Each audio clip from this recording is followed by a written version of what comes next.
Once again, Charles Gibson. And now we're going to turn to the story of a young woman who made a big impression on all of us here at Primetime.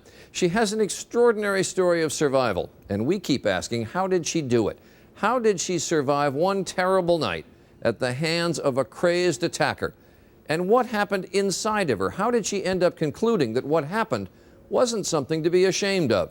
And how did she decide that women deserve a voice? And how did she find her voice? With the love and the help of a most unlikely ally. I remember thinking, am I going to die right here? I'm 24. This is how my life ends. I did everything I was supposed to do. I locked the door.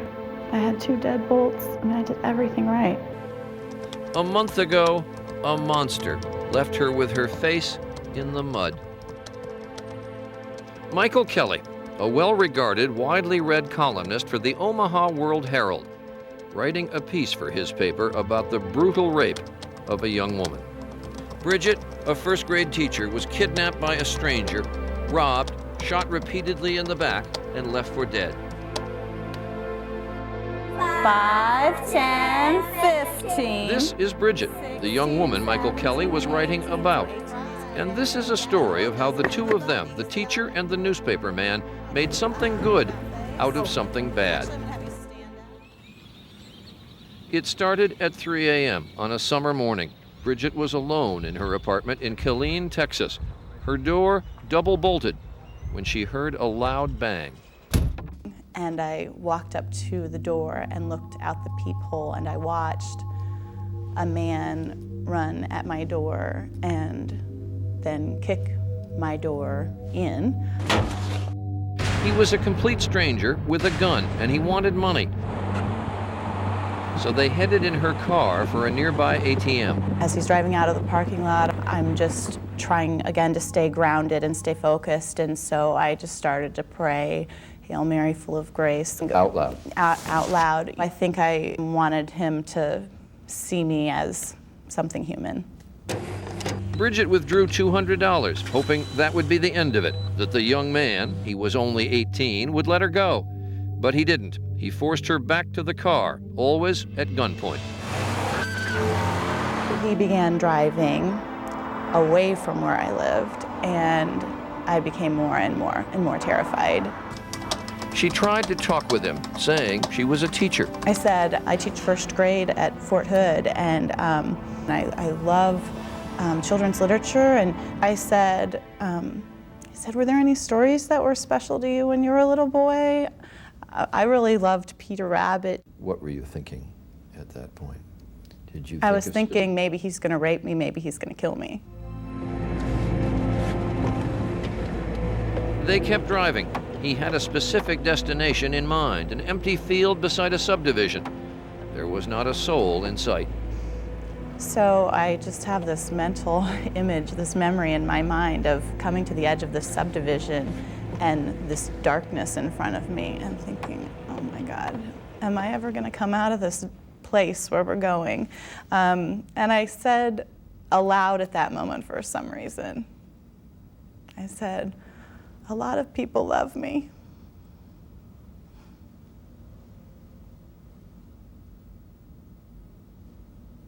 And you got nothing back. And I know that was more for myself than for him anyway. Sure. And that love that you have from your life, even in a situation as awful as this, it's still with you, you know? Did it occur to you, Bridget, that the fact that you had seen him, that he wore no mask, that probably put you in greater danger? Yes, yes. As the situation progressed, I became more and more aware of that, and I was thinking, eventually, he's going to try to kill me because of that. Time doesn't erase the vividness of this, does it? No, not at all. He told her to take off her clothes. Still at gunpoint, she had no alternative. Once naked, she bolted and ran, but the man quickly caught her and then told her to lie down. As I was getting down on the ground, I said, in a calm voice, is my memory, I said, I'm going to give this to God. I'm giving this to God. As an acknowledgement that this is so far beyond what I can handle. And I got down on the ground and he raped me. Next, he told me to get up, and I did, and he sort of gestured, indicated where he wanted me to stand, and so I was standing with my back to him. In less than a minute, he fired the gun. He missed, and I screamed, and then he shot again, and this time it hit me, and I fell to the ground. He walked closer to me and fired again into my back. And then he started to walk away, and I believe that he turned back, and maybe it was sort of an afterthought, it was just for good measure. He shot me one more time. And there he left her to die.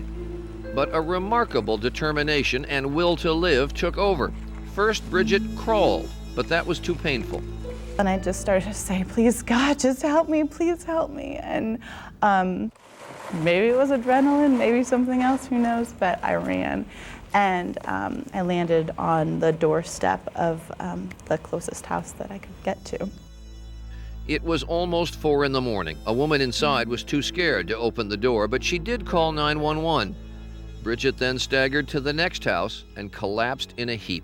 When I saw her condition, the 2 bullet holes was pretty big, and she was covered in blood and dirt all over her body and stuff, and I didn't think she was going to make it. Retired Army Sergeant Frank James answered, then covered Bridget and comforted her until police and emergency medical personnel arrived. If that was my daughter, I wanted somebody else to do the same for her. She was rushed to the hospital for 6.5 hours of emergency surgery. Had she arrived at the hospital 10 minutes later, doctors say, she would have died. There was a machine to help her breathe. She couldn't talk because of her ET tube. Detective Sharon Brank from the Killeen, Texas Police. The shots miraculously had missed Bridget's spine, heart, and lungs, but not much else. She just looked really, really small. Hi, this is Mike Kelly. It is at this point that the newspaper man, Michael Kelly, enters the story. He learned of the attack on Bridget as he sat in his Omaha office the next morning. Phone rang, woman's voice. I'm Detective Sharon Brank with Killeen Police Department. I have some news to tell you. She said, "Are you the father of Bridget Kelly?" And I knew whatever was going to be said next was not going to be good. Mike Kelly has covered many rape cases. This time, it was his own daughter. A daughter, barely clinging to life, turns to her father, the reporter, to be her voice. I said, well, why is it more shameful to be a rape victim than a gunshot victim? If you're going to tell the story, tell the whole story. When Primetime returns. Once again, Cynthia McFadden. As we continue, the daughter clinging to life, the journalist, her father, desperately trying to help her. And with his help, Bridget Kelly is about to write an extraordinary and unpredictable ending to her own story. My first question was, is she alive? And she said yes. And then the second question is she going to live? And she said, I think so. Michael Kelly's publisher supplied a private jet, and he flew, literally, to his daughter's side. She had regained consciousness just before he arrived. Her normally very lively eyes were open, but they were lifeless. There was no sparkled, as if she had seen hell. And I've never seen him look so sad, just so sad and distraught as at that moment. I took her hand and I kissed her hand and her arm and her head.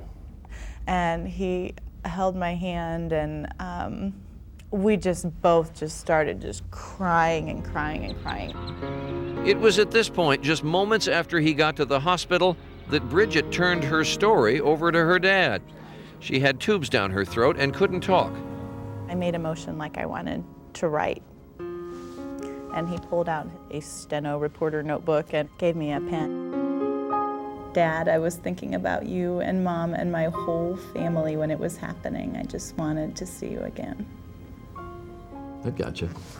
That got me. As he stood at her bedside, Mike told his daughter the man who had raped her had been caught. And he told her his paper would cover the story of the attack. And I wrote, "Say rape?" ?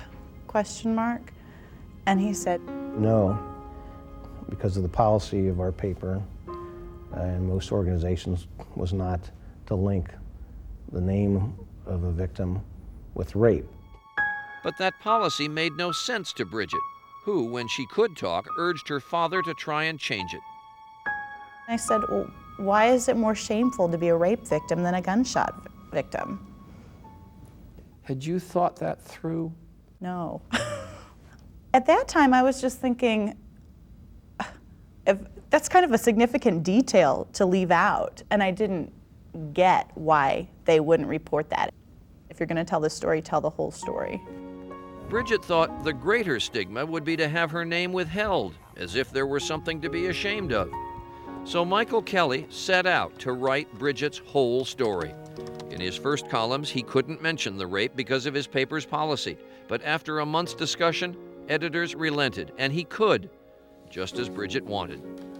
The first thing I wrote, because I just typed it real fast, and it's looking back at me on the screen. Now you don't have to read between the lines and wonder. My daughter was raped. Once those words appeared in print, once the story was in wide circulation, there was an outpouring of reaction. Letters, cards, emails. So many women who had survived rape then came forward. But it was almost as if they'd been waiting for someone to give them the okay to talk about it. And in a way, it's devastating because you're starting to realize this is everywhere and it's a secret. It wasn't enough that people had read Bridget's story. She also wanted them to see it, see her. So she made a TV public service announcement. My name's Bridget. 7 months ago, I was raped and shot in this field. Took some guts to go back there. I'm saying, I'm not afraid of this field. I'm not afraid of what happened to me. When I was in the hospital, a longtime friend of the family who I'd known for my whole life came and stood at my bedside and told me about her story, about how she had been raped. I said, "Do you think about it every day?" And she said, "No." And I knew in that moment that I was going to get there too. After that public service campaign, Bridget says proudly, calls to the Texas rape hotline went up 200%. I realized that connecting with other survivors like myself, that there was a lot of value to that, and that it makes people feel, you know, as my friend in the hospital made me feel, that I wasn't alone. Like any good newspaperman, Mike went in search of numbers. There are almost 100,000 reported rapes every year, but it is estimated more than 60% of rapes are not reported, and 80% of rape victims are under 30. Bridget has put a face on those numbers, affecting newspapers' policies, reaching thousands with her television ad, and by talking to anyone who will listen. We went with her not long ago to her alma mater high school in Omaha. She takes every question, no matter how blunt. My feelings toward my attacker, good question. Her attacker, by the way, is in prison for life plus 40 years. Have I forgiven him? I think God would know that I'm not ready to pray for him and like really mean it. And when other people tell me they're praying for him, I say, thank you, because that's a load off me, you know. But in the end, of course, there are more tears than laughter. A year ago, I would have said, I don't think I know anybody who's been raped. You all do. You all know many. And I can say that with certainty now. And now I feel like, gosh, I'm so fortunate, because when you're talking about rape, you find out after you're talking about it that there is this little secret club that you never wanted to belong to.